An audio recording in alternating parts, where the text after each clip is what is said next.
Reading passage 3, you should spend about 20 minutes on questions 27 to 40, which are based on reading passage 3 below. What is exploration? We are all explorers. Our desire to discover and to then share that new found knowledge is part of what makes us human. Indeed, this has played an important part in our success as a species. Long before the first caveman slumped down beside the fire and grunted news that there were plenty of wild beasts over yonder, our ancestors had learned the value of sending out scouts to investigate the unknown. This questing nature of ours undoubtedly helped our species spread around the globe, just as it nowadays no doubt helps the lost nomadic Renan maintain their existence in the depleted forests of Borneo and visitor negotiate on the subways of New York. Over the years, we've come to think of explorers as peculiar breed, different from the rest of us, different from those of us who are merely well-traveled even, and perhaps there is a type of person more suited to seeking out the new, a type of caveman more inclined to risk venturing out. That, however, doesn't take away from the fact that we all have this inquiring instinct even today, and that in all sorts of professions, whether artist, marine biologist, or astronomer, borders of the unknown are being tested each day. Thomas Hardy set some of his novels in Agdon Heath, a fictional area of uncultivated land, and used the landscape to suggest the desires and fears of his characters. He is delving into matters we all recognize because they are common to humanity. This is surely an act of exploration and into our world as remote as the author chooses. Explorer and travel writer Peter Fleming talks of the moment when the explorer returns to the existence he has left behind with his loved ones. The traveler who has for weeks or months seen himself only as a puny and irrelevant alien crawling laboriously over a country in which he has no roots and no background suddenly encounters his other self, a relatively solid figure with a place in the midst of certain people. In this book about the exploration of the Earth's surface, I have conformed myself to those whose travels were real and who also aimed at more than a personal discovery. But that still left me with another problem, and the word explorer has become associated with a past era. We think back into a golden age as if exploration peaked somehow in the 19th century, as if the process of discovery is now on the decline, though the truth is that we have named only 1.5 million of this planet's species, and there may be more than 10 million, and that is not including bacteria. We have studied only 5% of the species we know. We have scarcely mapped the ocean floors and known even less about ourselves. We fully understand the workings of only 10% of our brains. Here is how some of today's explorers define the world. Fiennes, dubbed the greatest living explorer, said, "An explorer is someone who has done something that no human has done before, and also done something scientifically useful." Chris Burlington, a leading mountaineer, felt exploration was to be found in the act of physically touching the unknown.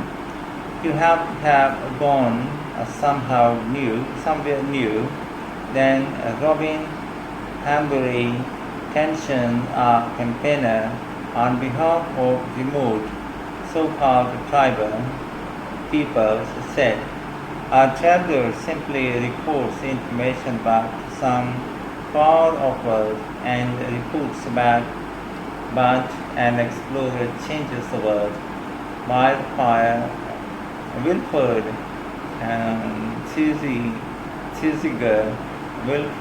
Thesiger, who crossed Arabia's empty quarter in 1946 and belongs to an era of unmechanized travel, now lost to the rest of us, told me, "If I had gone across by camel when I could have gone by car, it would have been a stunt." To him, exploration meant bringing back information from remote place regardless of any self-discovery. Each definition is slightly different and tends to reflect the field of endeavor of each pioneer. It was the same whoever I asked. The prominent historian, I would say, exploration was a thing of the past. The cutting-edge scientist would say it was of the present, and so on. They each set their own particular criteria, the common factor in their approach being that they all had, unlike many of us who simply enjoy travel or discovering new things, both are very definite objective from the outset and also a desire to record their findings. I'd best declare my own bias. As a writer, I am interested in the exploration of ideas. I've done a great many expeditions and each one was unique.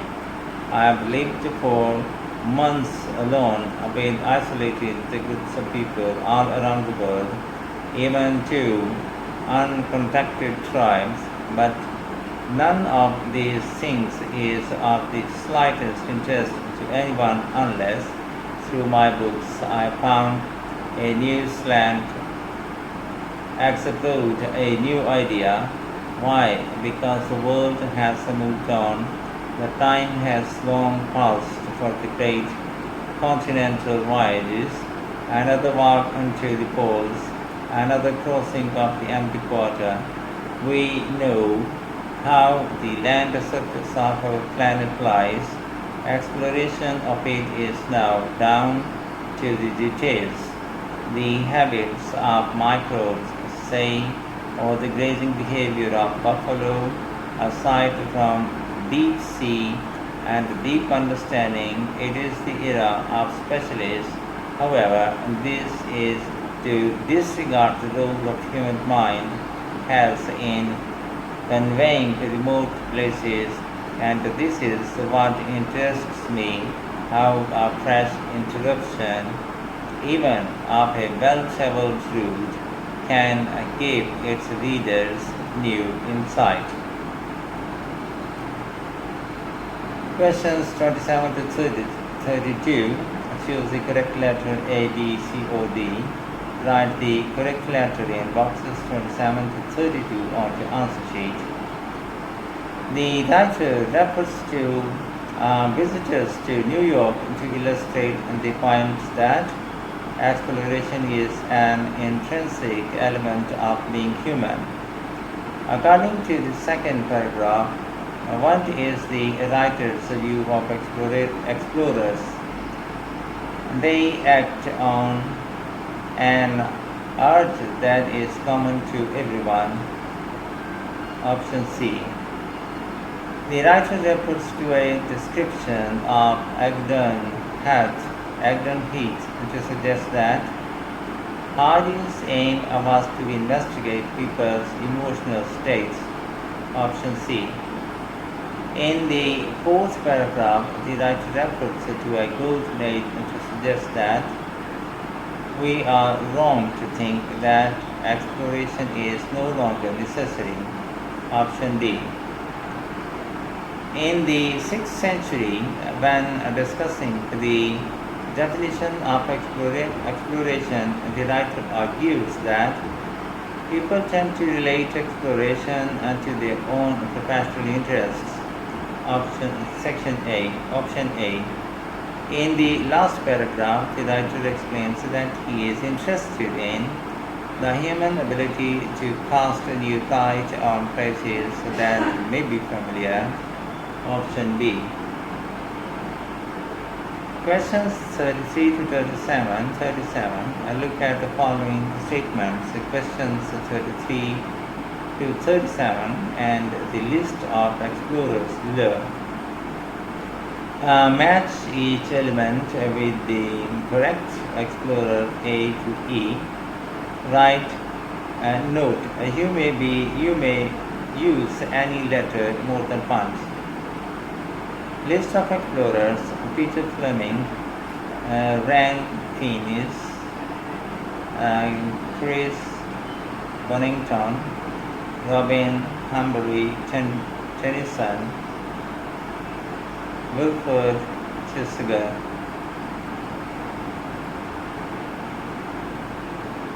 He referred to the relevance of the form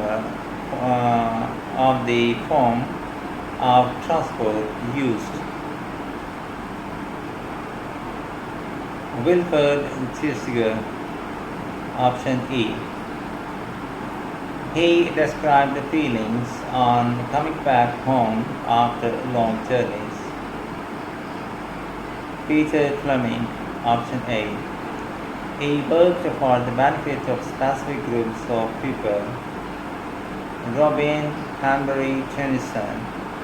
Option D. He did not consider learning about oneself an essential part of exploration. Wilford Chisiger. Option E. He defined exploration as being both unique and of value to others. Rand Fiennes. Option B. Questions 38-40. Complete the summary below. Choose no more than 2 words from the passage for each answer. Write your answers in boxes 38-40 on your answer sheet. The writer's own bias. The writer has experience of a large number of unique expeditions and was the first stranger that certain previously isolated people had encountered. He believes there is no need for further exploration of Earth's land surface except to answer specific questions such as how buffalo eat.